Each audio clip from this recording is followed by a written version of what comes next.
Guys, what is going on? Welcome to my live review for Monday Night Raw, the March 26th, 2018 edition. It's great to be back up here for a post-Raw review live, immediately following the show. Got a lot to talk about. This show emanated live from Cleveland, Ohio. Shout out to my good friend Gene, BSP Wrestling Show. He was there live in attendance. Gene, I hope you had a great night because I really enjoyed watching this episode on TV. So, guys, as you all know, we are 13 days away until WrestleMania. It'll be here before you know it. Really looking forward to it. Really enjoying the build, I have to say, this year to WrestleMania for the first time in a long time. I mean, last year, I thought SmackDown had strong build heading into it. Raw was kind of hit or miss. Did not like the build to WrestleMania 32. 31 I hated. So this is probably, to me, the most enjoyable WrestleMania build that I've seen since 30. That's just my opinion. You can feel free to agree or disagree, but we certainly have a lot to talk about coming out of this episode of Raw. So I'm not going to hold back. The live chat will be open throughout this entire review. So if you're watching live, I want to say thank you. Be sure to participate as we, carry on throughout this review. And Robbie, it's thank you for joining me. And without further ado, let's talk about Monday Night Raw. So we kick things off here with Brock Lesnar, Paul Heyman. Paul comes down. He talks about, the vicious assault that Lesnar committed onto Reigns last week. It led to Reigns getting stretchered out onto an ambulance. Lesnar smiling. And, Heyman talks about Reigns' heritage, Alpha and Sika, and, all the Samoan badasses, and, how Roman Reigns, he ain't going to be here tonight because of what happened last week on Raw. And he said if the same thing happened to Brock Lesnar and they ripped his arms off, he would still get into the ring like King Kong, blood dripping everywhere. And, he would crawl to the ring to make sure he's in there to kick Roman Reigns' ass. And that's what's going to happen at WrestleMania. Roman isn't going to be man enough, Heyman said, to take the Universal Championship from Lesnar. Of course, what happens? Reigns shows up, steel chair in hand, and here we go. Reigns, Lesnar beating the shit out of each other is truly a great way to build up for this match. To me, the way they're building up this match compared to 2015 is yin and yang. It is the complete opposite. In 2015, I could give two shits about Lesnar Reigns heading into the show. Now, the match did deliver, and keep in mind, it was a really good match, but the build to me was very, very lacking. It just wasn't there. This time around, they're getting physical. They're beating the shit out of each other. Steel chairs. The ring steps are being used. Lesnar going head first into the post, just catching Reigns out of midair. It is great stuff to watch. Primetime, what's going on? Thank you for joining me. And it's great to have you on board. And just seeing Lesnar and Reigns keep beating the shit out of each other, to me, that's the perfect way to build this match. Plus, they're playing up the fact that Brock doesn't give a shit. We all know he doesn't give a shit. So you're taking that little bit of reality, weaving it into the storyline. To me, that's the best way to get me to care. And so this was good stuff right here. Once again, Lesnar eventually gets the upper hand on Roman Reigns. He hits him with an F5 onto the steel steps that are inside the ring. I like the no holds barred step. I really feel like that would add even more to this match. So I feel Lesnar Reigns, it would really help with that stipulation. But and we'll talk about Alexa and Nia shortly after this. I like your idea, Robbie, but I want to save that stipulation. That's a good stip, but I feel you save it for another pay-per-view, and I'll talk about that in a minute. But yeah, I loved what they did here with Lesnar Reigns, and I can't wait to see what happens on the go-home edition of Raw, and I can't wait for the match. WWE, you're doing a good job. Thank you. That's all I can say. Speaking of next, we had Mickie James versus Alexa Bliss. Or not Alexa Bliss. Mickie James versus Nia Jax. There we go. Got Alexa Bliss on my mind, but who wouldn't? She is the goddess. She is the Raw Women's Champion. She is absolutely gorgeous. Anyways, when Nia Jax picked up Mickie James to get that Samoan drop for the win, that was pretty impressive, I have to say. Nia, she continues to improve week after week. After the match, Alexa tried to attack her, but of course she scurried away, just like she continues to run away every time from Nia Jax. But you know what happens once Nia gets her hands on her at WrestleMania? She's going to be beat the shit out of her. And that should be something fun to watch. Speaking of Alexa Bliss, Nia Jax, I think there's a possibility that Alexa somehow, some way retains that Raw Women's Championship. And if you do another match between those two, if Nia doesn't win the title at WrestleMania, Robbie, I like your idea of a steel cage, but I would hold off on that until Backlash. To me, it would make sense with Alexa constantly leaving. You lock them in the steel cage, and they can beat the shit out of each other. There you go. So I like that idea, but I feel you save that for Backlash. That would be even better. And then as Nia Jax was cussing out Alexa Bliss, she said bitch, and the censors missed it. I thought that was kind of funny. They bleeped it, but they weren't that on point tonight. So actually, for once, I'm glad that the censors didn't catch the word, because I like hearing a little foul language on my wrestling show. It just, to me, it adds to it. So good job on that. We had an excellent video package hyping up the Ronda Rousey, Kurt Angle, Triple H, Stephanie McMahon mixed tag match, and I love these video packages. I have to say, kudos to the WWE production team. They really go out of their way to make these things feel special, to really give you insight. Last week they did Kurt and Ronda, and that was great, really getting that insight on Ronda. This week, Triple H, Stephanie. And Triple H called Kurt Angle an idiot. He said this is all his fault, and that's a good one, by the way. Thank you, Robbie. And Stephanie says she's going to show Rousey and Angle who's the boss, and she says after watching Rousey's interview last week, Ronda is vulnerable. This is something completely different for her, and Stephanie feels she's going to be able to go in there and beat Ronda Rousey. But we all know what we want to see happen at WrestleMania. We want to see Ronda rip her arm out of her socket and literally just rip the arm out and just start beating her over the head with it. A little too far? I don't think so, because I am so sick to death of Stephanie, and somebody has to finally get one over on this woman. And if it's anybody, it's Ronda Rousey. Cedric Alexander and Mustafa Ali versus Drew Gulak and TJP. I'd have to say the Cruiserweights actually got some time here to work. Like seeing Ali and Cedric. I think they're going to tear the house down at WrestleMania. Whether that's on pre-show or main show, wherever you put them, I will watch that match. That was good stuff here. Cedric and Ali get the win after Ali hits the first Alexander hits the lumbar check on TJP, and then Ali hits the 054 for the win. So good stuff here. Yeah, been a long time since you've seen a cruiserweight match on Raw, but I have to say I enjoyed this.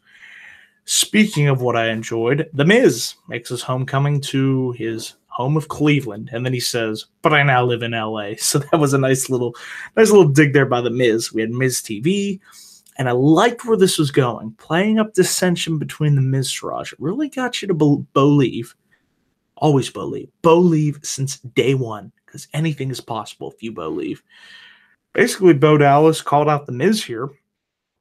Miz really ripped on Dallas and actually said, "You should be going back to catering. Look what happened. I took you under my wing. You've been nothing but failures." And Rollins and Balor eventually come out, and it looks like they're trying to drive a wedge between the Miz and the Mr Raj. And I liked where the segment was going. It made you really think that, with Miz saying he's the greatest Intercontinental Champion, better than Brett, better than Mr. Perfect, Curtis Axel's, father, Piper, the list of names was endless, Macho Man. It seemed to strike a nerve with Curtis Axel. And then Dallas said the Miz would still, says Miz would still be a phony A-lister who can't fight. Without them, he wouldn't be the IC champion. And it looked like, Balor and Rollins had Miz cornered, and the Miz Raj were going to beat the shit out of the Miz. But of course, it was a swerve. Miz Raj beats down on Balor and Rollins. Eventually, the Good Brothers, Anderson and Gallows come out. They brawl with the Miz Raj, and looks like Miz is going to take out Finn Balor here. Tries to hit the skull-crushing finale, but once again, Good Brothers come out, make the save. Rollins tries to hit the curb stomp. Miz rolls out of the ring. We got chaos going on here. Balor picks up the IC title, looks at the WrestleMania sign. Rollins takes the title from Balor. Miz tries to get back in there, but Balor is able to push Rollins out of the way, takes out the Miz, and then I don't know, Balor was acting here seemed to me a little bit heelish. I don't know if it was just facial reaction or whatever, but he took out Rollins, laid him out, and was left standing in the ring. And next week, the Go Home episode of Raw, in addition to Ronda Rousey, Triple H, Kurt Angle, and Stephanie all being in this ring at the same time, we're going to have Balor and Rollins once again. So who's going to have that momentum heading into WrestleMania? Cannot wait for this triple threat match. And Miz going after being in the Universal title hunt, and that's definitely a possibility coming out post WrestleMania. We shall see. We shall definitely see. This was good stuff here tonight. Asuka was in action tonight, and she deleted Jamie Frost. Yes, Jamie, it was nice knowing you, but you've been deleted from Monday Night Raw. Yes. I mean, literally, Asuka just kicked her in the head, and that's all we got. Speaking of broken Matt, yes, he has deleted Bray Wyatt from our televisions. Thank God. We will never see that man again. And Matt Hardy announced that he would be competing in the Andre the Giant Memorial Battle Royale. I know it's not the best spot, easy for me to say, best spot. Maybe I'm broken for Matt Hardy. But honestly, we have enough matches as it is. So while I would like to see Matt have a better role on WrestleMania, hey, have him win the Andre the Giant Memorial Battle Royale. I'm sure he could have a lot of fun with that. So while it's not where I'd like to see him be, at least he's got something to do. Could be a lot better, though. Could be worse, I guess. So maybe, I'm throwing it out there, maybe Woken Bray Wyatt and Woken Matt Hardy as tag team champions. I still would like to see that.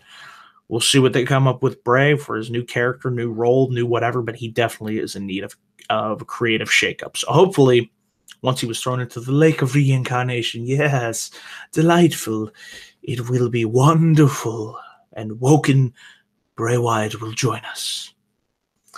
Backstage, we had Bayley, Sasha Banks. They were kind of going at it, verbally complaining, trying to say. Bayley pretty much called out Sasha Banks when she said she was Raw Women's Champion. And Bayley said, well, really, how long did your championship reigns last? Eventually, they came out ahead, and they started brawling and beating the shit out of each other. And I'm like, here we go, Bayley and Sasha Banks. They're going at it, finally, after weeks building up this tension animosity. They just both had enough. Sasha Banks taking down Bayley. They're brawling. They had to pull them apart backstage.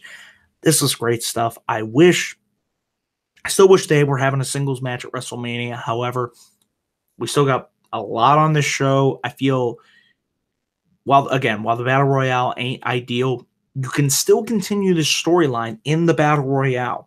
You can use this Battle Royale to the advantage to continue the Sasha Bayley storyline and then advance it into the Backlash pay-per-view where they have a kick-ass match with enough time on that show. I feel even if you game a match at WrestleMania, they wouldn't get enough time to have that good of a match. So I'm okay with putting them in the Battle Royale because we have a loaded card as it is. That's what I would like to see happen, but they were announced and confirmed for what I'm calling the Fuck the Fabulous Moolah Battle Royale, and we'll see where that goes from here. But it was nice seeing them finally, just instead of weeks after teaming up in tag matches, they finally came to a head here, and they just started brawling and beating the shit out of each other. We had Braun Strowman and taking on Sheamus. Still no announcement of Strowman's partner, and I like that. I like the fact that we're possibly saving this. I don't want to see it on the Go Home episode of Raw. I want to see it revealed at WrestleMania, whether that is Elias or Samoa Joe. Save Strowman's pick for WrestleMania. I feel that would make a nice moment. Strowman Sheamus had a nice little match here. Strowman was able to pick up Sheamus. The corner hit the power slam for the win, so Braun Strowman has now beaten both Cesaro and Sheamus in singles action. So I'm looking forward to seeing who Strowman picks as his partner to take on The Bar at WrestleMania for the Raw Tag Team Championships. We had Kurt Angle, Ronda Rousey make a return to Raw. Angle talking about how Triple H, Stephanie, they ain't going to be easy to take down at WrestleMania. It's the game. It's Stephanie McMahon, the billion-dollar bitch. And Rousey said she didn't come here for, easy. She said Stephanie could talk, but she is trust fund tough and personal trainer tough. She says Stephanie is going to get what she deserves, and Ronda's going to rip her arm out of her socket. And before she could get going here even more, we had Absolution come down to the ring, which was surprising. Paige got right up in Rousey's face, and that made me want to see Paige versus Ronda Rousey. If Paige could ever get cleared, I still don't know what the hell's going on with her, but medical-wise. But I would love to see that match. To me, that would be a really good match. Paige versus Rousey. I can dream at least, but yeah, this basically led to Paige offering Rousey to be the fourth member of Absolution. She says, no, I don't want to be in Absolution. And can you blame her? It's Absolution. They've gone absolutely nowhere.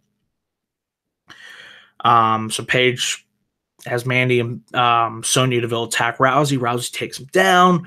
And Rose tries to attack Rousey from behind, but Rousey judo flips Rose into an armbar. And when Rousey got that armbar locked in, I'm like, oh shit, she's going to actually freaking break her arm. And it was great stuff seeing just Rousey go in the ring, finally take some moves, do judo throw, lock in the armbar. And I think she's going to really do well. I think Rousey will deliver come WrestleMania. And Robbie has a question here. If he's cleared to compete, could you see Big Cass being Braun's partner? I don't see Cass returning at WrestleMania. It's a possibility. You never know. But I think he'll return on the Raw after WrestleMania. That's my pick right there. My prediction, I should say. But yeah, seeing Rousey lock in the armbar, it was great stuff. I think she'll definitely deliver when it comes to this mixed tag match at WrestleMania. Cannot wait to see what goes down next week on Raw here with the face-off. We had tag team action here. Luke Gallows and Carl Anderson versus the Mr Raj. Decent match here. Anderson and Gallows hit the Magic Killer for the win over the Mr Raj. We had Elias.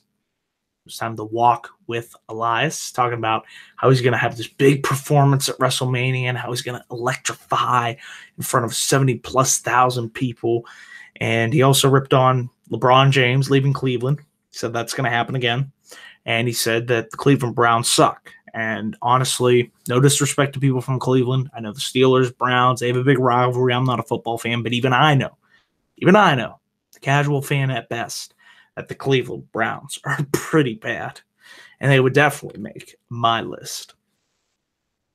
This led to Elias versus Rhino. Quick match. He hits the drift away for the win. And he hits the drift away on Heath Slater. Definitely could see it being a possibility that Elias is Braun Strowman's partner. It could definitely happen at WrestleMania. We shall see. I'd still like to see Samoa Joe, but I like the fact that we don't know who it's going to be. Then we had a no disqualification match between John Cena and Kane. I actually enjoyed this match, believe it or not, because usually Cena, Kane, I am not a fan of their matches. I just really don't think they have good chemistry, but I thought what they were able to do here with the no disqualification, whether it was Kane sending Cena, they brawled up into the backstage or the entrance ramp, the stage. He threw Cena into some guardrail. Cena sat up mocking The Undertaker. The Undertaker throat slash and just complete disrespect to the dead man. Obviously played up throughout this match, utilized a table. Cena was thrown into a table, utilized the turnbuckle, took off the turnbuckle pad, threw Kane into that. Eventually was able to get Kane up and hit an attitude adjustment for the win. After the match, Cena complains. He says, Undertaker, where the hell are you? Are you ever going to show up?